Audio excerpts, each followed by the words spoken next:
ओम नमो भगवते वासुदेवाय। ओम नमो भगवते वासुदेवाय। ओम नमो भगवते वासुदेवाय। ओम नमो भगवते वासुदेवाय। ओम नमो भगवते वासुदेवाय।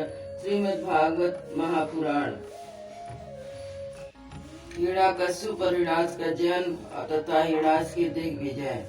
श्री मैत्रेय जी ने विदुर जी से कहा, ब्रह्मा जी के कहने से अंधकार का कारण जानकर देवताओं की शंका निवृत्त हो गई और फिर से वे स्वर्गलोक को लौट गए। इधर दिति को अपने पति देव के कथानुसार पुत्रों की ओर उपद्रव आदि की आशंका बनी रहती थी, इसलिए पूरे 100 वर्ष बीत गए।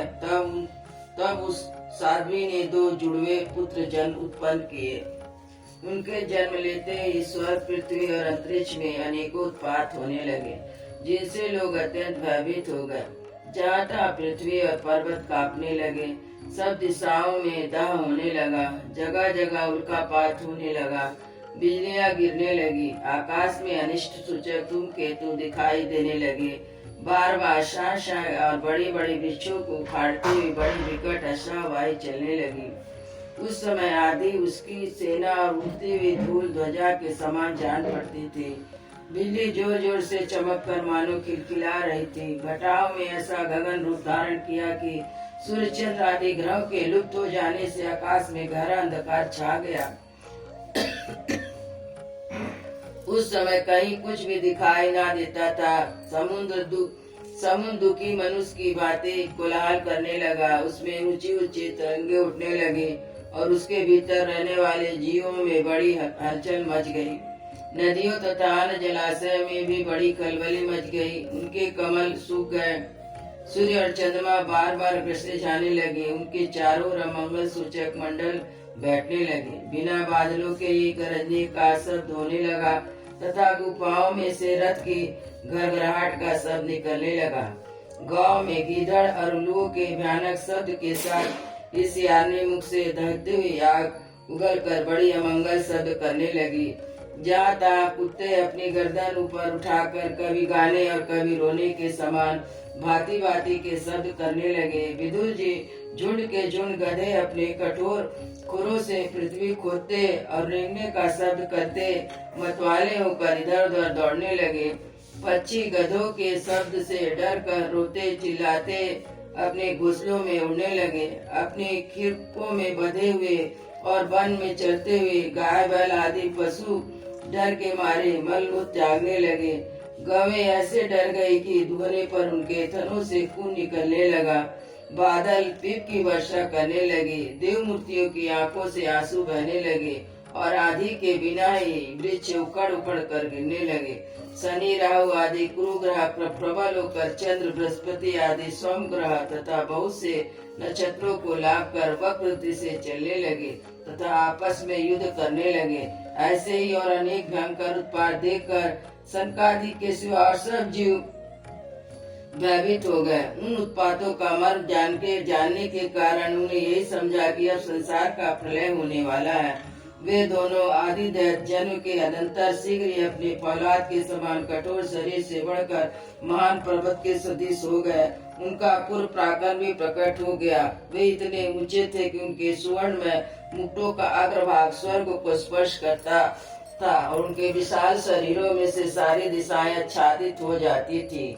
उनकी भुजाओं में सोने के बाजूबंद चमचमा रहे थे। पृथ्वी पर एक एक कदम रखते तो उसे भूकंप होने लगता और ये खड़े होते तब उनकी जगमगाहट हुई चमकीली करधनी सुशोभित कमर अपने प्रकाश से सूर्य को भी मात करती थी। वे दोनों जुड़वे थे। प्रजापति कश्यप जी ने उनका नामकरण किया।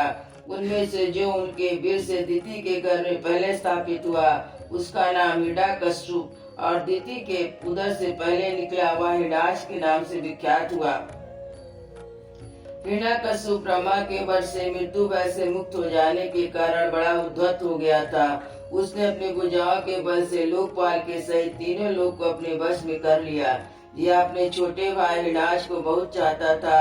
वह भी उसे अपने बड़े भाई का प्रिय कार्य करता था। एक दिन हिराज गदा हाथ में लेकर युद्ध का स्वर ढूंढता हुआ स्वर्ग लोक में जा पहुंचा। उसका बेग बड़ा असह था। उसके पैरों में सोने के निपुरों की झनकार हो रही थी। गले में विजय सूचक माला धारण की हुई थी और कंधे पर विशाल गदा रखी हुई थी। उसके मनोबल, शारीरिक बल और ब्रह्मा जी के बर ने उसे मतवाला कर रखा था, इसलिए वह सर्वदा निर्गुंकुश निर्भय हो रहा था। उसे देखकर देवता लोग डर के मारे वैसे ही जहाँ तहाँ छिप गए, जैसे गरुड़ के डर से सांप छिप जाते हैं। जब देवता दैत्यराज हिरण्याक्ष ने देखा कि मेरे तेज के समान बड़े बड़े गर्वीले इंद्रादि देवता भी छिप गए हैं, तब उन्होंने अपने समान ही सामने यह देखकर बार बार भयंकर गर्जन करने लगा। फिर वह महाबली दैत्य वहां से लौटकर जल क्रीड़ा करने के लिए मतवाले हाथी के समान गहरे समुद्र में घुस गया, जिसमें लहरों की बड़ी भयंकर गर्जना हो रही थी। जे उसने समुद्र में पैर रखा कि डर के मारे वरुण के सैनिक जलचर जीव हकबका गए और किसी प्रकार की छेड़छाड़ न करने पर भी उनकी धाक से घबरा कर बहुत दूर भागे। महाबली हिरण्याक्ष अनेक वर्षों तक समुद्र में घूमता रहा और अपने सामने किसी प्रतिपक्षी को ना पाकर वह बार बार वायु वेग से उठती उस प्रचंड तरंगों पर ही अपनी लोहमयी गदा को अजमाता रहा। इस प्रकार घूमते घूमते वह वरुण की राजधानी विभावरीपुर में जा पहुंचा। वहां पाताल के लोग स्वामी जलचरों के अधिपति वरुण जी को देखकर उसने उनकी हंसी उड़ाते हुए निज मनुष्य की भांति प्रणाम किया और कुछ मुस्कुराते हुए व्यंग से कहा, महाराज मुझे युद्ध की भिक्षा दीजिए। प्रभु आप तो लोकपाल राजा और बड़े कीर्तिशाली हैं। जो लोग अपने को बाकाबीर समझते थे उनके वीर मत को भी आप चुन कर चुके हैं। पहले एक बार आपने संसार के समस्त दस दानों को जीत कर राजसूय यज्ञ भी किया था। उस मनमत्त शत्रु के इस प्रकार बहुत उपहास करने से भगवान वरुण को क्रोध तो बहुत आया, किंतु अपने बल बुद्धि से उसे पी गया। बदले में उससे कहा, भाई हमें तो अब युद्ध का कोई चाव नहीं रह गया। भगवान पुराण पुरुष के सिवा हमें और कोई ऐसा दिखता नहीं जो तुमसे रण कुशल में वीरता को युद्ध संतुष्ट कर सके। दैत्यराज तुम उन्हीं के पास जाओ, वे ही तुम्हारी कामना पूरी करेंगे। तुम जैसे वीर उन्हीं के गुणगान किया करते हैं। वे बड़े वीर हैं, उनके पास पहुँचते ही तुम्हारी सारी सेकी पूरी हो जाएगी और तुम कुत्तों से गिरकर वीरशैया पर शयन करोगे। वे तुम जैसे दुष्टों को मारने और सत्पुरुषों पर कृपा करने के लिए अनेक प्रकार से रूप धारण किया करते हैं। अयोध्या श्री राम लला की जय, वृंदावन बिहारी लाल की जय, सद्गुरु महाराज की जय।